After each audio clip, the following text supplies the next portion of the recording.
Educational channel पाठशाला N में आप सबको स्वागत है। आज हम आप लोगों के बीच लेके आए हैं गणित भाग 3 कक्षा 5 के लिए गणित की पाठ्य पुस्तक, जो बिहार गवर्नमेंट विद्यालय की पुस्तक है। तो चलिए शुरू करते हैं। इसका अध्याय 1 नाम है चैप्टर का संख्याओं का मेला। अभ्यास 1 जिसमें दिया गया है निम्न में सबसे बड़ी संख्या के लिए गोल तथा सबसे छोटी संख्या के लिए आयताकार घेरा लगाइए। तो ऐसे और ऐसे का घेरा लगाना है। बड़ी संख्या के लिए गोल, बड़ी संख्या के लिए, और छोटी संख्या के लिए ये छोटी संख्या के लिए घेरा लगाना है। तो चलिए अभ्यास 1 शुरू करते हैं। अभ्यास 1 में है, पहला है 87, 97 और 88। तो इसमें सबसे छोटी संख्या और सबसे बड़ी संख्या को घेरा लगाना है। बड़ी संख्या को गोल से घेरना है। तो बड़ी संख्या इसमें कितने हो गए, कौन से है? 87, 97 और 88 में 97 है। तो इसको हम गोल से घेरेंगे बड़ी संख्या के लिए। और छोटी संख्या 87 और 88 में कौन है? 87 है। तो इसको हम इस आयताकार नुमा आकृति से घेरेंगे। चलिए दूसरा है 101, 110 और 011 यानी 11। तो इसमें सबसे बड़ी संख्या कौन हो गई? 101 से बड़ी है 110, तो गोल इसको लगा देंगे। सबसे छोटी संख्या 11 है, 101 ज्यादा है, तो इसको हम लगाएंगे आयताकार आकृति से। ठीक है, स्पष्ट है। बड़ी संख्या के लिए गोला और छोटी संख्या के लिए आयताकार चौकोर। चलिए तीसरा 465, 456 और 645। इसमें सबसे बड़ी संख्या कौन है? तो सबसे बड़ी संख्या पहचानने के लिए क्या करते हैं? सब 3 अंकों की सभी 3 अंकों की संख्या है। तो इसमें सबसे पहले सैकड़ा है। कहाँ है? सैकड़ा के स्थान पर सबसे अंक कौन बड़ी है? तो सबसे बड़ी यह है, 6 बड़ी है सबसे। तो 6 बड़ी है सब में, तो सबसे बड़ी संख्या स्पष्टतः यही होगी। ठीक है, 645।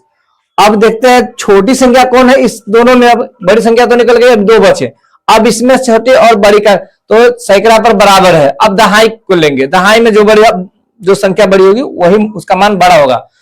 तो इस पे दहाई 6 है, लेकिन सैकड़ा में दोनों का मान बराबर है, तो दहाई पर चलेंगे। दहाई में 6 है, तो यह बड़ी होगी और यह छोटी होगी। तो हमको छोटी का चयन करना है, छोटी हो गई। ठीक है, 456। चौथा में 709, 790 और 907। तो फिर उसी तरह से बड़ी संख्या और छोटी संख्या का चयन करेंगे, पहचान करेंगे। तो सैकड़ा पर है 9, इसमें नहीं है, तो 9 सबसे बड़ी संख्या यही हो जाएगी। ठीक है, 907। और सबसे छोटी संख्या 709। दहाई पर यहाँ पर 9 है, यहाँ पर 0 है, तो इसलिए सबसे छोटी संख्या हो जाएगी 709। चलिए अब पांचवा है। पांचवा में है 24, 44, 44, 44, 42, 44 और 42। तो इसमें सबसे बड़ी संख्या कौन हो गई? 44, गोल घेरा। और सबसे छोटी संख्या 24, चौकोर। आसानी से हम बना लेंगे।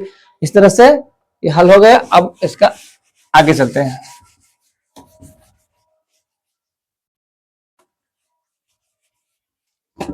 आगे है गिन तारे के अनुसार संख्या पूरी कीजिए। जैसे गिन तारे में दिया हुआ पहला हल तो हल हो चुका है। दूसरा जैसे गिन तारे में इसमें है 1 2 3 4 5, 1 2 3 4 और 5 तारे हैं। और उसके बाद 1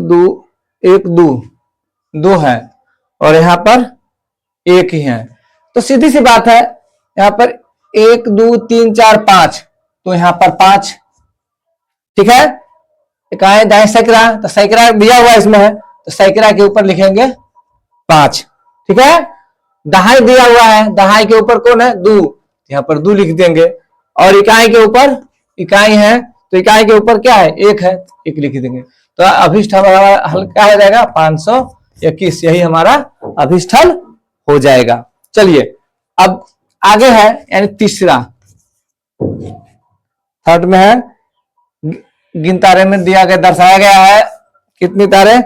1 2 3 4 5 6 7, 1 2 3 4 5 6 7, तो इसमें 7 तारे हैं, तो सैकड़ा के स्थान पर क्या हो जाएगा? 7। दहाई वाला में कितने तारे हैं? 1 2 3 4 5, 3 6 है, तो 1 2 3 4 5 6, तो यहां पर हम लिख देंगे दहाई के ऊपर 6। अब इकाई में क्या है? इकाई में 1 2 3 4 5 6 7 8 9, तो इकाई के ऊपर हो जाएगा 9, तो इसका हल हो जाएगा 7 6 9, यानी 769, यह इसका अभिष्ट हल हो जाएगा। इस तरह से दूसरा हमारा हल भी हो गया पूरा। अब इसके आगे सवाल है, उनको देखते हैं। अगर आप भी चैनल पे नए हैं तो कृपया कर चैनल को सब्सक्राइब जरूर कर लें। तीसरा है सवाल, 4 और 6 से 3 अंकों की सभी संख्याएं बनाइए। 4 और 6 से 3 अंकों की सभी संख्या बनाना है, 3 अंकों की संख्या। तो यहां पर 4 और 6 तो 2 ही अंक है, आप अंकों को दोहरा सकते हैं। चलिए, ऑप्शन दिया हुआ है कि आप अंकों को दोहरा सकते हैं। तो 4 और 6 से सभी संख्याएं बनाएं, तो 4 6 4 6 4 हम लिख सकते हैं। ठीक है, 4 4 6 लिख सकते हैं, क्योंकि दोहरा सकते हैं, एक बार दोहरा सकते हैं, 3 अंक का लगना एक ही। तो 4 6 4 4 4 6 है ना। अब 6 को पहले लिखते हैं, 6 4 4 हो सकता है। अब देखिए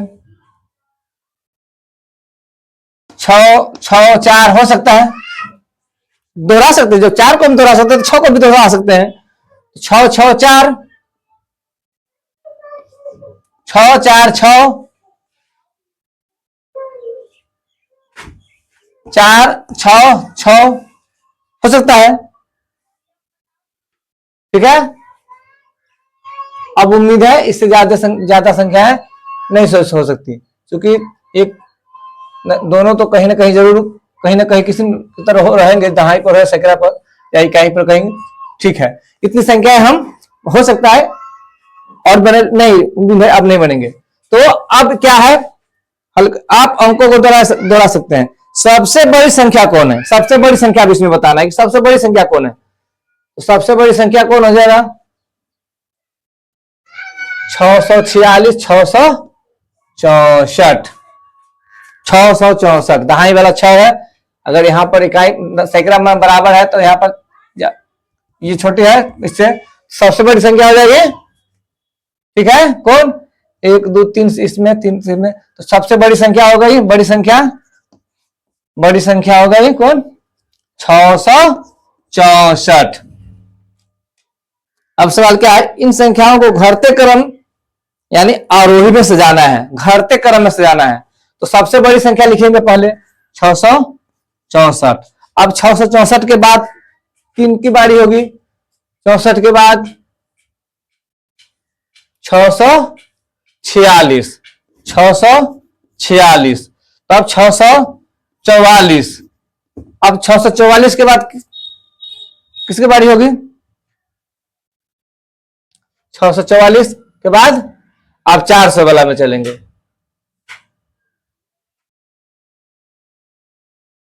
644, उसके बाद 466, 466, उसके बाद 464, उसके बाद सबसे छोटी संख्या 446 हो गया, 466, 446,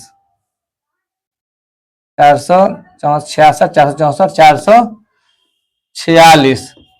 अब उसके बाद 444 नहीं है, 400 हो गया, 466, 464, 446। बस 1 2 3 4 5 6 इतनी ही संख्या ही है। तो इस तरह से यह आरोही क्रम में सज गया।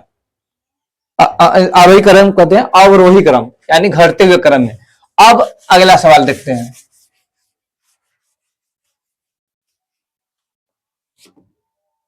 तीन हो गया, चार। चौथा में सवाल है 7, 9 और 0 से बनने वाली 3 अंकों की सभी संख्याएं लिखिए। 7, 9 और 0, यानी 7, 9 और 0 से बनने वाली संख्याएं हमको लिखना है, यह सवाल है। तो चलिए शुरू करते हैं। एक 907 बड़ी संख्या से लेते हैं। 907, 970, चलिए बदल बदल कर लिखते हैं। 970, ठीक है। अब 790, 709,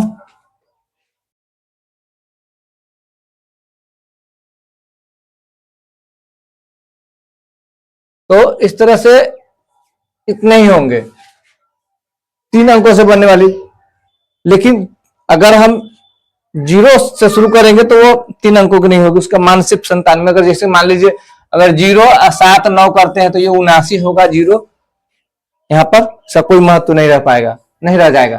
तो 907, 970, ठीक है, 790 और 709, ये 4 संख्याएं 3 अंकों वाली बनेंगी 7, 9 और 0 से। तो चलिए अब आगे चलते हैं। 5वां सवाल। अच्छा, सवाल उसमें है क्या 097 में 3 अंकों की संख्याएं हैं? तो नहीं, नहीं होगी। क्यों? क्योंकि 3 अंकों की संख्या के लिए 0 पहले होगा ना, तो उसका कोई काउंटिंग नहीं होगा, उसकी गिनती नहीं होती है। इसीलिए, क्योंकि बाईं तरफ जब 0 आते हैं तो उसका कोई हिसाब नहीं होता है, उसका कोई महत्व नहीं होता है। इसलिए ये 3 अंकों की संख्या नहीं कहलाएगी, बल्कि 2 अंकों की ही संख्या कहलाएगी। 97, 097, ठीक है। इसलिए यहां पर 3 अंकों की संख्या नहीं, अंकों की संख्या नहीं होगी। चलिए 5वां। मैं 2 अंकों की संख्या हूं। मैं 2 अंकों की संख्या हूं। सवाल, मैं 2 अंकों की संख्या हूं, मेरे इकाई और दहाई के अंक समान है। बताइए मैं कौन कौन सी संख्या हो सकती हूं? जैसे इकाई और दहाई, सवाल और करा है कि मेरे इकाई और दहाई के अंक समान है, यानी बराबर है, ठीक है। तो मैं कौन कौन सी संख्या हो सकती हूं? 2 अंकों की संख्या हूं, तो मान लीजिए 11। और इकाई और दहाई दोनों के अंक बराबर है, अंक बराबर है। जैसे कि 1 है तो 1 यहां पर भी है, 2 है तो 2 है, 3 है तो 3 है, 4 है तो 4 है। ऐसे आसानी से हम लिख सकते हैं। 5 5, 6 6, 7 7, 8 8, 9 9। अब इससे ज्यादा नहीं होंगे, क्योंकि जो ही इससे ज्यादा करेंगे तो वो 3 अंकों में आ जाएगी संख्या है ना। तो 2 अंकों की सबसे कितनी संख्या बनेंगे? 1 2 3 4 5 6 7 8 9 संख्याएं बनी 2 अंकों वाली, जो दोनों में समान अंक है ना। मेरे इकाई तथा दहाई के अंकों का योगफल 8 है। अगला सवाल है दूसरा में, मेरे इकाई तथा दहाई के अंकों का योगफल 8 है, तो मैं कौन सी संख्या हूं?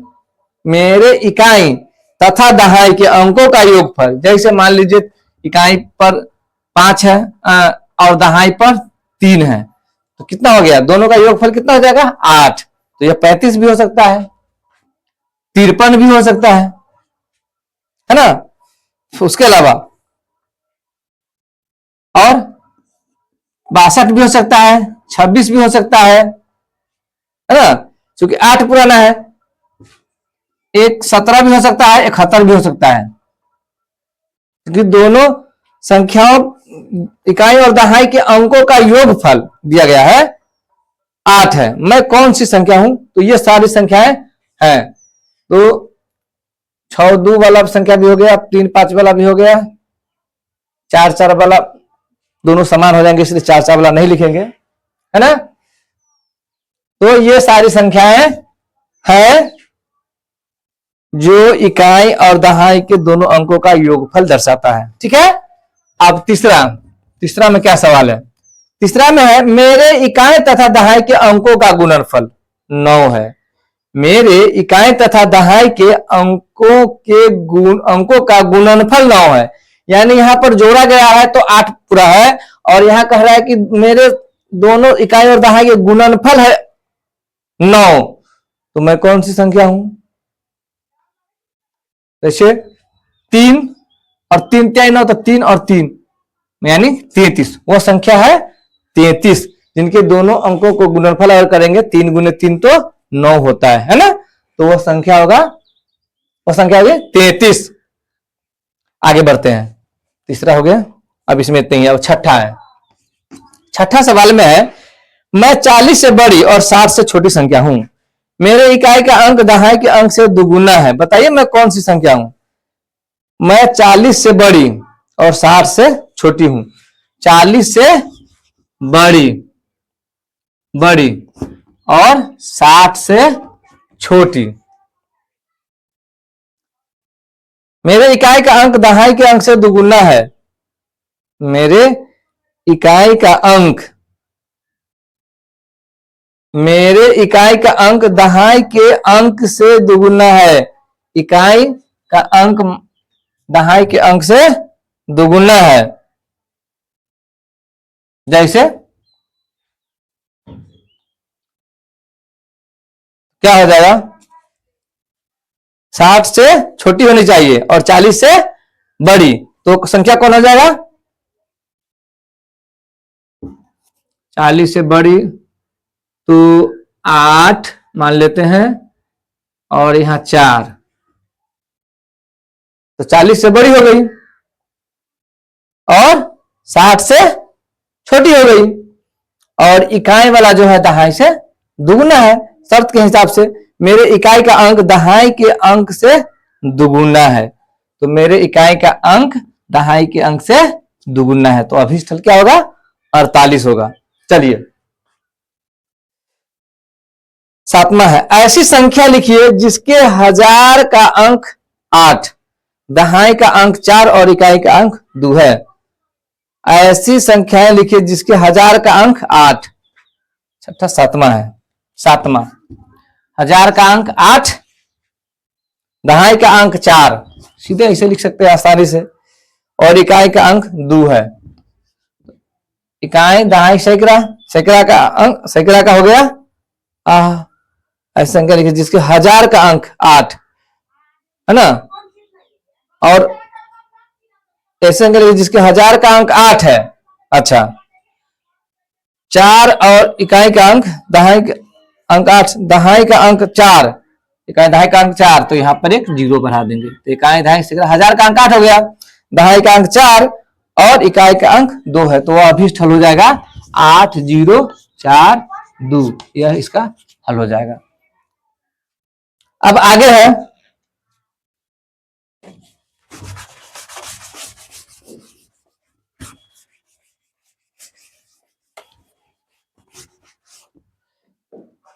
आठवां है 375 में इकाई और दहाई के अंकों को आपस में बदल दे तो कौन कौन सी संख्या प्राप्त होगी? 375 में क्या कर रहा है सवाल कि इकाई और दहाई के अंकों को आपस में बदल दे। इकाई और दहाई यानी 3 तो जो का तो रहेगा सैकड़ा, और 5 इधर 7, यही सवाल जैसे कर रहा है कि 375 में इकाई और दहाई के अंकों को आपस में बदल दे, यानी इकाई दहाई वाले को इकाई पर, इकाई वाले को दहाई पर रख दे, तो कौन सी संख्या प्राप्त होगी? तो वह अभी संख्या प्राप्त होगी 357। दोनों संख्याओं का अंतर ज्ञात कीजिए, तो 375 घटाओ 357, 15 में 7 गया 8, 6 में से 5 गया 1, 0 को 0, यही इसका अंतर होगा। ठीक है, 15 में 7 गया 8, 6 में 5 गया 1, यानी 18 का अंतर हो जाएगा। 9वां सवाल है, 400 से 500 के बीच की ऐसी संख्या लिखिए जिसके इकाई का अंक 3 और दहाई का अंक 5 हो। 400 से 500 के बीच ऐसी संख्याएं, ऐसी संख्या लिखिए जिसके इकाई का अंक 3 और दहाई का अंक 5 हो। इकाई का अंक 3 और दहाई का अंक 5 हो। तो 400 से 500 के बीच लिखना है, तो संख्या कितना हो जाएगा? 453, जो 400 से ऊपर और 500 के बीच में है। 400 से 500 के बीच की ऐसी संख्याएं लिखिए जिसके इकाई का अंक 3 और दहाई का अंक 5 हो। तो इकाई का अंक 3 और दहाई का अंक 5 और 4 और 4, जो 400 से ऊपर और 500 के बीच में है, तो अभिष्ट हल यही हो जाएगा। 10वां हिसाब, 10वां और आज का आखिरी हिसाब। 10 में है, मैं 2 अंकों की संख्या हूं, मेरे अंकों का योगफल 7 है, बताइए मैं कौन कौन सी संख्या हूं? 2 अंकों की संख्या हूं, ठीक है। मेरे अंकों का योगफल यानी दोनों अंकों को जोड़ने पर 7 आता है, तो वह क्या हो जाएगा? 2 और 5 दोनों को जोड़ने पर 7 आता है। और इसको एक बार इधर कर देंगे, यह भी जोड़ने पर 7 आता है। 4 और 3 जोड़ने पर भी 7 आता है, और 3 और 4 जोड़ने पर भी 7 आता है, ठीक है। 6 और 1 जोड़ने पर भी 7 आता है, और 1 और 6 जोड़ने पर भी 7 आता है। इन सभी स्थितियों में 7 आता है, ठीक है। 4 3 हो गए, 2 5 हो गए, 6 1 हो गए। अब कोई संख्या ऐसी नहीं है जिसको जोड़ने पर 7 आए और वो संख्या बने, तो अभिष्ट संख्या होगा 25, 52, 43, 34, 61 और 16। ये सारी संख्याएं हैं जो 2 अंकों की संख्या है और जिनका योगफल 7 है। इस तरह से आज ये गणित भाग 3 कक्षा 5 के लिए जो पाठ्य पुस्तक है, इसके अध्याय 1 खत्म होता है। फिर अगले दिन इसके अध्याय 2 लेकर उपस्थित होंगे आप लोगों के बीच। वीडियो पसंद आए तो कृपया लाइक और चैनल को जरूर सब्सक्राइब करें। अंत तक बने रहने के लिए आप सबको सहृदय धन्यवाद।